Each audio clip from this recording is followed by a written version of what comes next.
Hello and good morning, Ben. How are you doing today?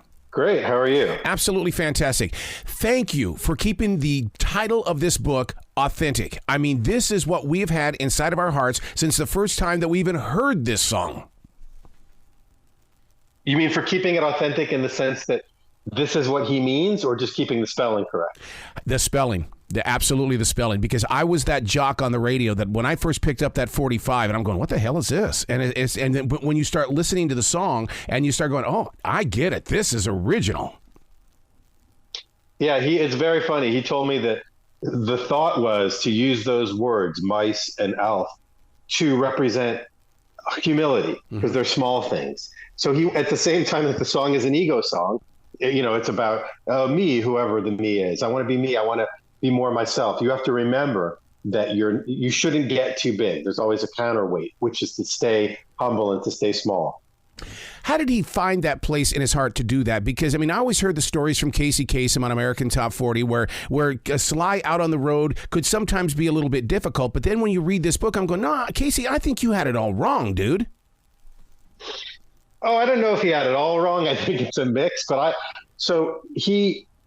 In that time, it's sort of hard to imagine. And I think we really tried and to recapture that. It's not just to say this is what happened, but to try to capture the energy of what it was to be that person at that time. And it's almost impossible to think. I mean, I'm a writer. I stay at home. I talk to people. I write things. This is hundreds of dates out on the road a year, the most famous and the hottest act in the country, trying to hold it together, trying to respond to the pressure of all the bookings, all the fans, all the critics, all the promoters, label pressure.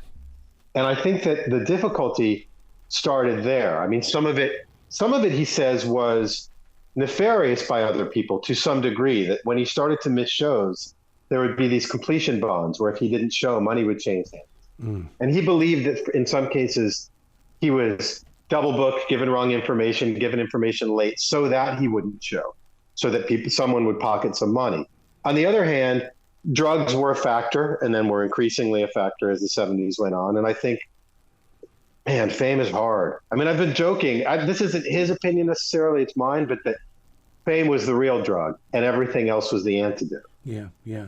The journey to be Sly Stone. I mean, the exploration. Finally, we've got a book to hold in our hands. And here's the reason why it's so important to me. Yeah, I can go onto YouTube and I can get old videos. I don't get anything from the videos. But this book, I can go back and I can do the paragraphs again and again so that I can really digest something that's been a part of my life for 50 plus years. Yeah, I mean, this is a story that he always wanted to tell. And, when I came into the process, when I first came into the process, I had worked on George Clinton's memoir, and George introduced me into Sly's camp. And this was 10 years ago. Around 10 years ago. And Sly was not in shape to work on a book. He wasn't even working on records because of the drugs, because of the lifestyle that he had lived through the 80s and the 90s. And in 2019, Arlene Hirschkowitz, who had been Sly's girlfriend in the 80s and came back into his camp after decades. She left, got married, started her own career, and came back in to help him manage stuff because he trusted her. She's the one who said, he's ready, and I will help keep him on track. He wants to do this book. He's not joking. You're not going to get difficult Sly where you set up a time and he shows 3 hours late, or you have to, he lets you in, but then locks you out of another door. He'll do it. He's ready. He's really going to do it. He wants to tell the story. And that was without those two endorsements, those two trusted people. I don't think it would have happened. I mean, I'm sure it wouldn't have happened without George first and then Arlene second. So he was able to go back and reflect on things, tell the story, construct for people, as you say, an understanding so that you can kind of consult and see where was this guy in this phase? What brought him from here to here? Right. Did you get to see or fall witness to anything of any change when he was sharing this story? The reason why is because I believe as writers, we're freeing ourselves. We're cleaning out our internal closets. While he was sharing these stories, could you see his eyes lighting up with, man, I got a song I need to sing or I need to create something? Because I'm sure he's had all of this tucked away in his soul for decades. Yeah, he's been creating. I mean, his health is poor, which is one of the reasons that I'm here at all. When I do these books, I usually my preference is to do them and get out of the way. It's not my story. I help these people to write their books, obviously, and I'm important for, I'll make an outline at the beginning so we're missing nothing major. I'll walk them back through things. I'll bring in prompts because obviously memory is, it's a tricky thing. I mean, people have been saying, well, how could he remember anything, given all the drug use? And that was not the case. He remembers many things very well. His memory is very sharp. It's not about the drugs. In my opinion, not really. It's about time. He's 80 years old. So when you say to somebody, oh, let's go back and talk about the Grant Park show in Chicago in 1970, sometimes they're right there. At other times you have to build the context around it. Like it would be for me if you were asking me about the day before yesterday. Mm-hmm. And so he lit up a lot. There were things that he really wanted to get back to and clarify. There were things that were hilarious to him in remembering that even before I came on, he would like to go back and look at, as you say, some of those talk show appearances. Now that technology makes it possible. There's a great talk show appearance with him and Muhammad Ali on the Mike Douglas show in 1975. And even prior to me, he would want to go back and think, well, what were the 70s? What was I like? It was such a different feel. Your celebrities had political pull. They were public intellectuals. Mm-hmm. He could sit next to Ali and talk about the responsibility of a Black entertainer to the Black community and like a real serious, like a William Buckley, James Baldwin type conversation, on a talk show. And I think he missed those longer form conversations, being able to air things out and, that time. So, yeah, I mean, there were a lot of those moments. In terms of new material, I don't know if it inspired new material. I think his health has put that behind him. Mm. But yeah, I mean, he was thinking about everything as he was thinking about it. Wow. When you say that you get the story and then you get out of the way, it still has to cling to your heart and soul. With what you've done with sharing the story of music and things, I mean, you're in the front row of music history. I can't imagine what it does to your soul.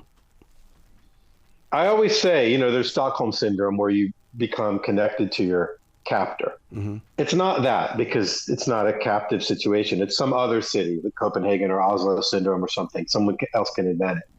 But what happens is that you go into the cylinder of these people's lives as long as you're with them. And then what's very interesting is you have to get out because you have to go do new projects. You have to reclaim your own life. And most of these people are people who I had. George Clinton, I did Brian Wilson's book with him. Yes. I had so many thoughts and theories about them before I went in, and you have to set all that aside. And then it's like when your foot falls asleep and it starts to come back. As I drift away from the actual book writing process, all of my thoughts start to come back in. The blood flow, resumes. And I have to set my own thoughts and theories against what I've learned from these people. So, I had tons of thoughts about Sly about him as an artist before I ever met him as a person. And so that process is an interesting one. I mean, it's not complete yet in the case of this book because it's still happening, but to try to think, oh, well, I thought this, but obviously I was wrong. So now I have to think some other thing. I love the way that you break down the chapters because, I mean, I guess I'm one of those cheaters where I would go into a chapter. I thought, okay, I'm going to read here first, and then I'll go back and see, and I'll connect the dots together from where it was to where it is, and you just make it very fun to explore as a reader. It's interesting in all these books that you have to try to structure them mm-hmm. because people's lives, we're in the river of time, or depending on what your philosophy of time is. But a book is not a minute by minute account. You have to make decisions with the person, and there's an editorial team, a great editorial team. There's editors. There's, as I said, Arlene is on this book. So you have to structure them. And so, right, in this book, it kind of is thirds. It's childhood and up to the edge of fame, the first third. It's the height of fame, which is the second third. And then it's this kind of long period that was not documented when he was an addict and he was out of the public eye and nobody knew what was happening to him and rumors were flying. And that's a very long period. That's from, the 80s until a couple of years ago. Wow. So trying to structure those things, get that all out of him, have him be able to tell everything, both be in the moment. When you write a memoir, what's very strange is that your now and your then. You have to both reflect on what happened, but also go back and try to put yourself in the moment, because the whole thing can't be, oh, well, this happened and now I realize what it was. You have to bring readers back into the past as well. So that doing that with someone, it's like being a super for a building that you've never been in, and they give you the ring of keys and you don't always know what's going to unlock which door, whether it's going to be a story that he starts with that I say, well, someone else had a different version, and he gets mad and he says, no, this is what really happened. Whether he comes in with a joke, there's just all kinds of ways in. Yeah, see, that right there is because interpretation is one of those things that I put a lot of focus on because of the magazines that we used to get, the Cream, the Rolling Stone, and we would interpret their stories, and then when we get the real story, we're going, dang.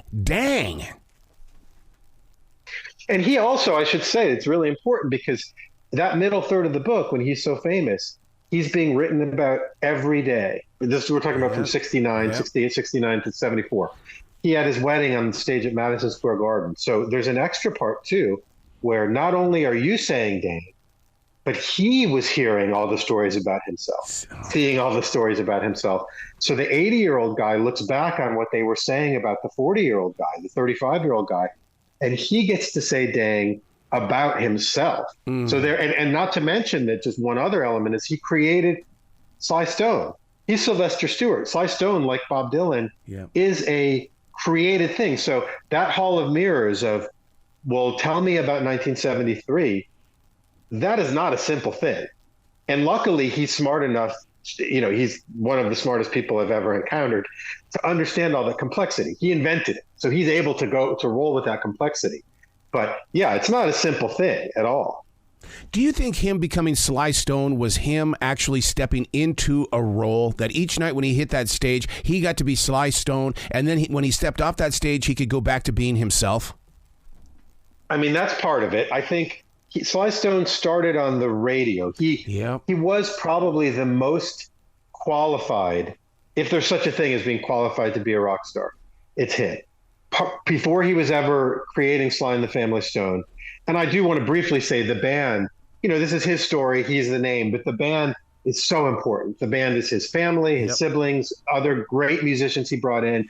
There is no story without how great that band was. And I don't want them to be, even though this is his story, overshadowed or forgotten. It doesn't happen without them.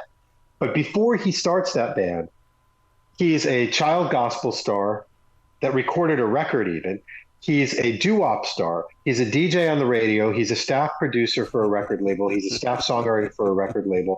And he's a composition student at college. And that's all before he gets to be a rock star. So when he hits the air in San Francisco, and they wanted him to be Sly Sloan, but he said, I can't say that. There's two SLs in there. It's not going to work. I'm going to slip every time I try to say that and fall, and people aren't going to hear it. So he went into Sly Stone, invented this character for the radio, not a character, a DJ, it happens all the time. And then that persona sticks and holds, and he got to do voices on the radio. He got to have different kinds of energy. So when he builds the band, which is this, black and white, male and female, all this freedom that's kind of uncorked, he keeps that with him, that multiplicity of voices. In Dance to the Music, there's a lyric, listen to the voices. And a lot of this is, of course, I wear two hats at this point. During the book, I wear one hat. I'm collaborating. Now that the book is over, two hats. As I say, I get to slide back into being fan me, critic me. I literally, you can't see, but I literally am wearing two hats now. And so that idea of Dance to the Music, when he says, listen to the voices, and there's this vocal breakdown, I think it's more than that. I think he's saying there are so many forces and voices that you have to listen to in society. It's not all about you. Right. You got to open yourself up. We all have to coexist. Do not shut yourself off. And I think his ability to very simply communicate very complicated ideas is part of what made him such a big star. Man, I wish I could have been a fly on the wall with him in that studio of that radio station. And the reason why is because every radio disc jockey thinks they're a rock star. We crank up that monitor. We're singing at the top of our lungs. And man, for him to even have that as a practice ground just inspires the hell out of me. Yeah, he would do. I mean, he was so innovative. The other thing is, and I say this with all the affection, he's a glorious weirdo. He's a very, he's a singular person. The ideas that he had, the what his willingness to drive until those ideas happened is sort of unparalleled. So he'd go and they'd be playing, and he'd have a piano in the studio when the record was playing, and he'd play along with it off air, sometimes on air, and improvise and start to invent songs of his own because he was listening to songs. In a black format radio station, he'd play white rock artists that people sometimes were unhappy to hear. Yeah. But he was happy to explain, no, this is what I'm listening to. It inspires me. It opens my mind. There's more here than you think. And so I think what you're talking about is that playground of freedom and that creative control. Yep. Being the radio DJ in that way that he did is sort of pure creative control. I guess the station manager could come in later and say, I don't like that traffic voice. There's a bit of tape that exists still. I think it circulates on YouTube where he has a female voice. He's announcing the Sly Stone fan club. And then he kind of goes into this other voice. And yeah, it's all the things you would think. It's comedy, it's voice acting, it's, audience control, it's self-control.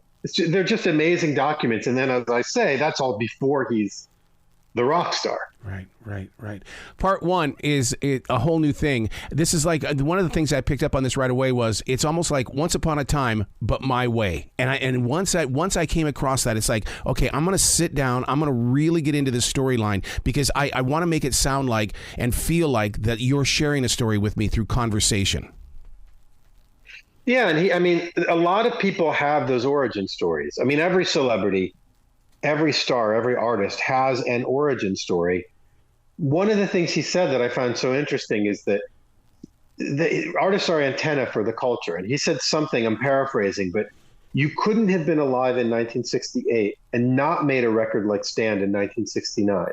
Now, obviously, that's not true. He's the only one who did.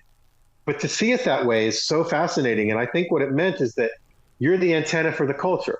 So you're one person passing through. But as you do that, you're collecting everything. Race is changing. How America dealt with race was changing. How America dealt with youth was changing. How America dealt with freedom was changing, and money and politics and all these things. And you're him passing through it. You're just one person. But you have to think of these larger forces that are around you, that are shaping you. And so that is one of the things about a book. At the time, if you sat down, this is what I was saying before about the 80-year-old Sly has to re-inhabit the 60 and the 40 and the 20. If you sat down 23-year-old Sly and you said, okay, let's do a kind of position paper. What are you learning? Where are you learning it from? And how is it going to matter later? Mm-hmm. I believe he would say, man, I got to go. And he would just leave because that's not his deal. Girls to see, music to make. But you have to kind of meld that with the guy now who looks back at that guy and says, oh, no, I do see what I was learning from. Wow. We got pulled over and the band was mixed and they pulled my white girlfriend off to the side and they gave us a hard time. And so at the time, it was just a scary experience. But now I want to shade it with a little understanding of what was to come. And so these are all, I'm saying it in this way. These are all sort of unspoken. Like I said, they're not necessarily analytical. He's not necessarily, I'm that person. I have to, do all this dumb thinking behind the stories that he's telling me. But yes, I think that's the challenge, like you say. Come along with me on the story and you will see me, but you will see the time of me. Wow.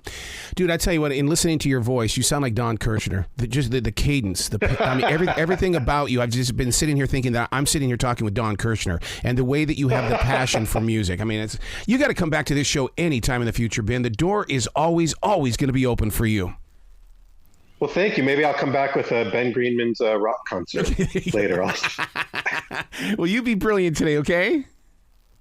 Thanks. Have a great day.